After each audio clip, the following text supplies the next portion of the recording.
Okay, Sarah, big friends. there? Good. So Arvin Gouw is a cancer nanotechnology fellow. That's incredible. Just a name. At Stanford Medical School in the East Coast. An affiliate faculty at Harvard Divinity School and vice president of research and development at the Rare Genomics Institute. Arvin completed his fellowship in science and theology at the Princeton Theological Seminary. His doctorate in pathology at Johns Hopkins Medical School. His master's degrees in philosophy at the University of Pennsylvania and in theology at St. Mary's Ecumenical Institute of Theology, and in neuroscience at UC Berkeley. Let's welcome.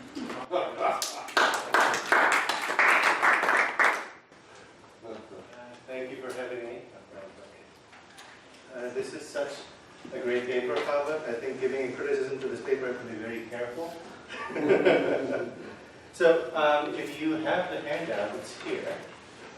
So the first 2 pages are the outline of my critique, and then I will be reading the paper if it's actually here.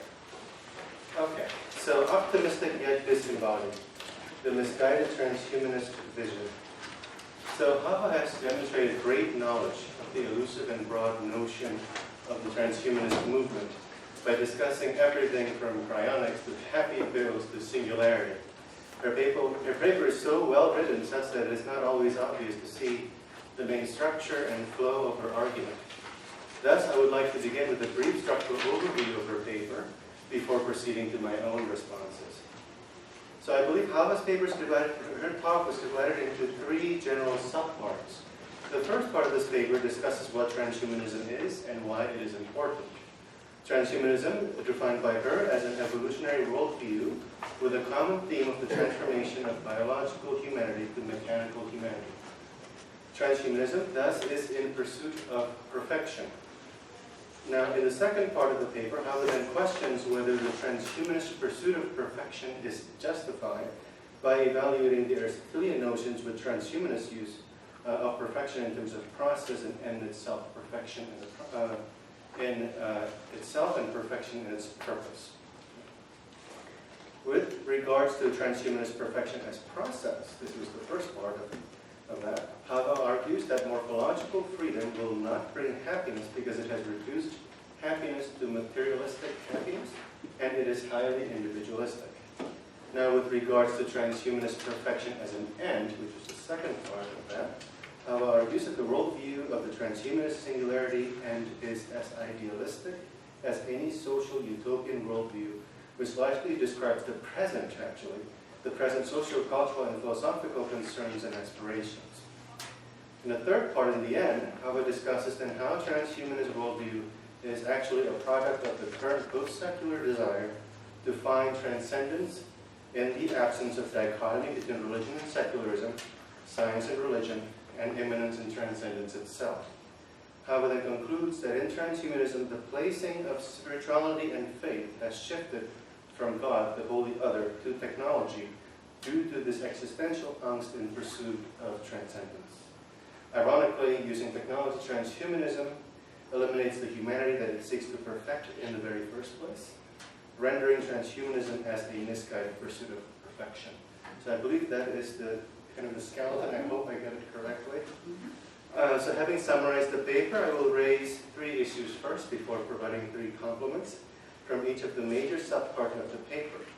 So first, I would like to question the fundamental premise that the transhumanist move from biological humanity to mechanical humanity will eliminate humanity itself.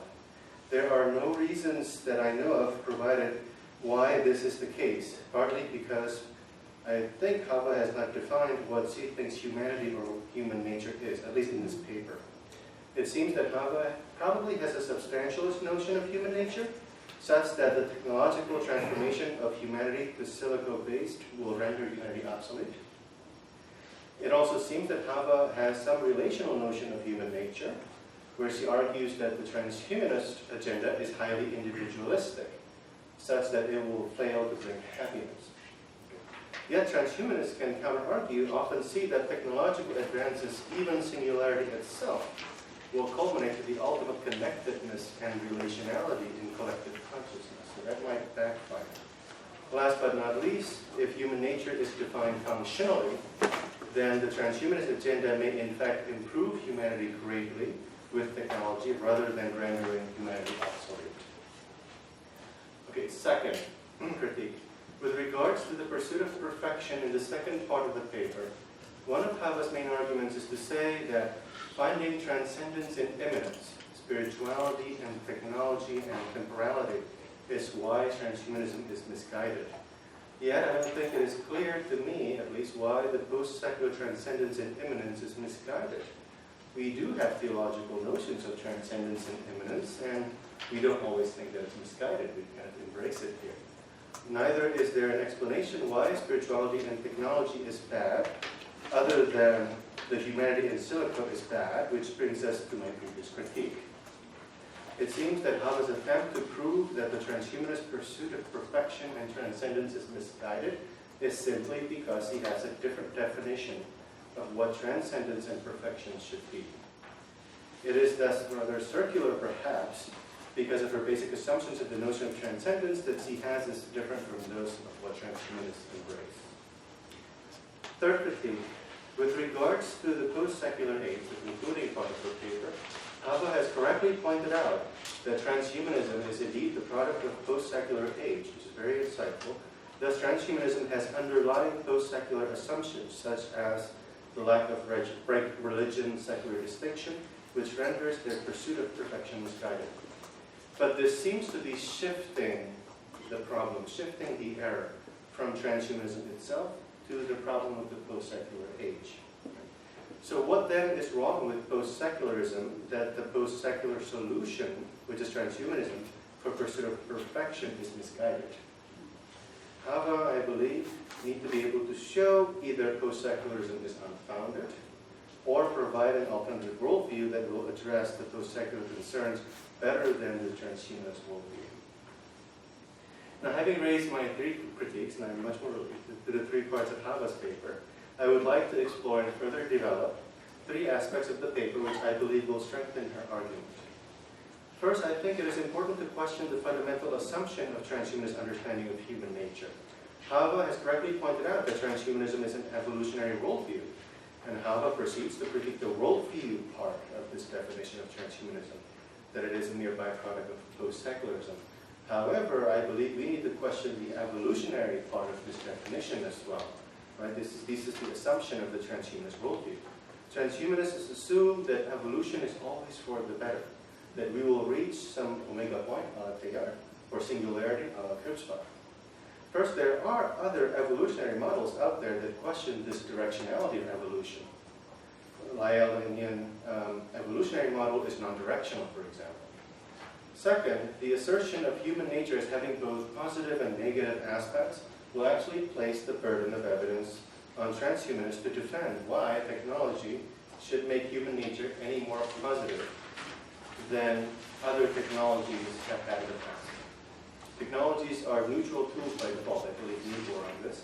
Thus, the assumption that technology will make humanity better is a questionable hypothesis, given the fact that over the years, technologies have also given birth to the atomic bomb and biological weapons, precisely because human nature is not neutral, unlike technology is.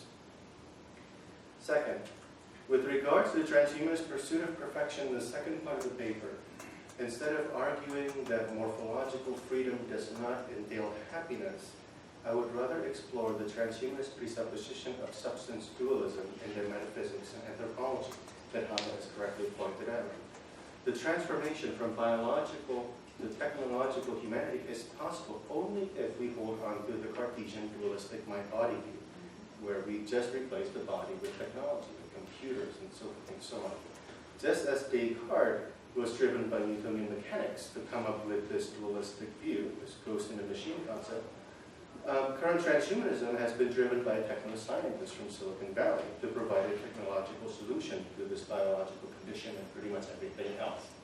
Even Aubrey de Grey actually has this technical background. He was not trained as a wet lab scientist. Now, if we learn anything from the trajectory of mind-body problem in the history of philosophy, the Cartesian substance dualism is later opposed by the phenomenologists, which then gave birth to contemporary cognitive neuroscience. Phenomenologists have correctly pointed out that consciousness is always consciousness of something, that it is embodied, as Haber also pointed out. Thus, consciousness is always consciousness in the world, in the structure of intentionality, to use Heideggerian terminology. So, for example, the later Heidegger, supposedly after of his Nazi past, argues that with technology, quote, everything is ordered to stand by, to be immediately at hand to handle. Indeed, to stand there just so that it may be on call for a further ordering, unquote. When something is placed on call or in standing reserve, that object loses its ability to be a proper object. It is no longer distinguished from us and cannot stand up to us, as in singularity. This could lead to disaster as we are left alone in the midst of objectlessness. This is the very opposite of flourishing that transhumanists seek to achieve in singularity. Now, the second possible solution, even more strongly than Heidegger, is to use Levinas. Levinas, based on his experience in the concentration camp, places human connectedness above Heidegger's ontological being with Mitsein in this world. For Levinas, we literally face each other, one individual at a time, and that relationship becomes one of communication and moral expectation, such that only after you meet another person can you and should you make ethical demands on that person and that person on you. Any form of disembodiment will lead to theoretical ethical imperatives that are less than human, thus dehumanized ethics. Third, since as Haber correctly pointed out that the strive of perfection of transhumanism is a byproduct of the post-secular urge for transcendence and perfection, we should help them address this existential angst if we were to follow Philip's method of correspondence. In trying to provide a solution to this angst, and we need to find what is missing in their proposed worldview.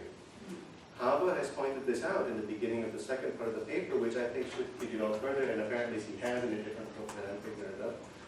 That is, the transhumanist use of Aristotelian notion of perfection is incomplete, because transhumanism has gotten rid of Aristotelian virtue ethics and the notion that perfection is unattainable in the end.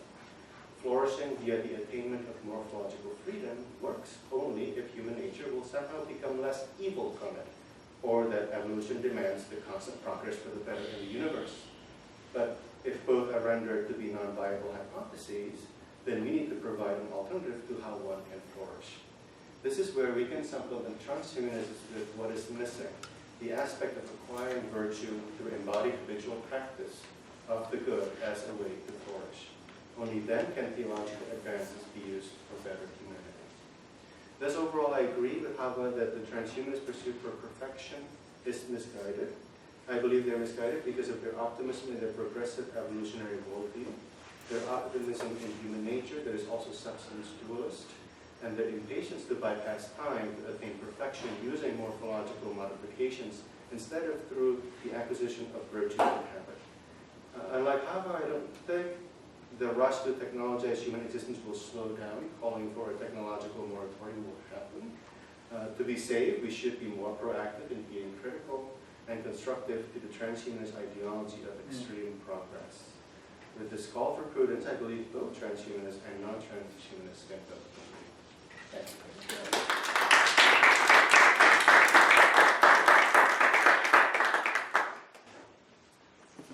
All right, this was terrific. Well, we are, again, let me see where I like the summary, definitely you got it right. I think I take an issue with you on, in the second page, where you talk about the second, with regard to pursuit of perfection in the second part of the paper. I think that you miss my angle. My angle is much more descriptive here. Okay, so when I talk about what's going on with them, it's not always that I'm speaking from a normative perspective. Well, there's a lot of normative stuff, but sometimes it's just descriptive. I just describe what they're doing, and I try to position what they're doing. So, you know, yes, and it is true that I have a different definition of what transcendence is. I thought that in some point, maybe it's in your outline, but you talk about that we need better definition of transcendence. I agree. Transcendence on some level is any attempt to go beyond where the limit is, right? definitely that's how Kurzweil is using it. And I think that it's always about pushing boundaries. But a lot of time I don't critique them. I just say, this is what they're saying, and this is what follows from what they're saying, okay? So I think that you are trying to make me even more normative than I am. On the issue of post-secularism, that's also true for post-secularism. I try to figure out what is this post-secular age. The grant that I have right now is actually showing that we're not there yet. We're kind of trying to really figure out what's going on in the post-secular age. And I just wrote an essay which will appear in, what is it called? Philosophy, Theology, and the Sciences. That Greg Peterson is the editor. That's Morris Ziebeck in Germany publishing that. And I try to explain this very complex story. So I'm actually in the beginning of making sense of the whole post-secular age and what's going on here. But I don't criticize post-secularism. I describe post-secularism. We have no choice but to be in this situation. So in that sense, I think we are not on the same page. Now, if you ask me kind of what I find problematic, I find what's problematic for me is the business of embodiment. Is the total disdain and kind of discomfort with the human body. And I would like them to look at it differently. So that brings me to the mind-body dualism that you correctly mentioned. And I do mention it in the quote from Martin Rothblatt. But when Martin Rothblatt talks about how, transgenderism is connected to the mind-body dualism. Basically, she says mind is the matter. Mind is what it's really about is mind. Okay, matter, just change it. You don't like your body, change it to something else. So I try to kind of, it's not deconstruct, but I try to poke or show some difficulties in what they're trying to do. As for I like your point, the Heideggerian point, I like that. The Levinasian point, I don't read Levinas exactly as you do. It is really quite complicated what Levinas is saying. I will not summarize his face-to-face the way you put it here. But in a sense, what Levinas is telling us, that Levinas is making the ethical situation so much more difficult. Because the other puts a blame on you, not a blame, a demand. The other poses a demand on you, whether you recognize it or not. But even in the Levinasian thing, embodiment, I think, does not disappear. So, right? Embodiment is very, very important there. And actually, feminists got on Levinas's back precisely because of that issue. They're quite unhappy with his reading.